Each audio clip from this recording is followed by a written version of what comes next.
Doncs els contaminants, com és ben conegut, s'estan emetent contínuament, des de fonts més naturals a fonts més antropogèniques, depenent de les propietats fisicoquímiques, estaran en una matriu ambiental o en una altra, però finalment gairebé tot acaba al mar. Llavors, des del mar, els peixos estan allà i a través de l'aigua i els peixos més grans menjant-se els més petits, doncs així es van traspassant també els contaminants uns als altres.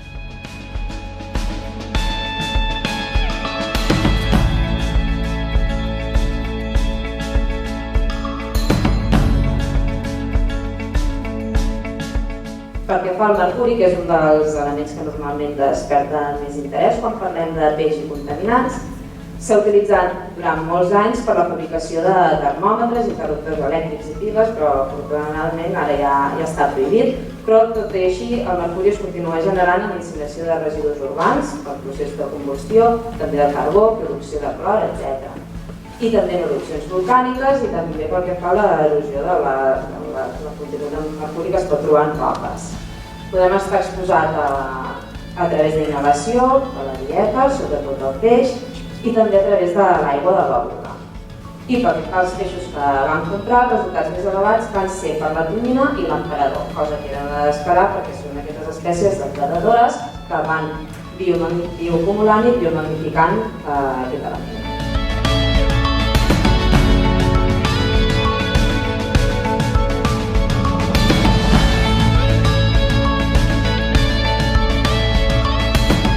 Pel que fa al plom també es troba de manera natural a l'escorça terrestre i s'ha utilitzat per la fabricació de bateries, plaguicides, cristalls, ceràmiques, etc.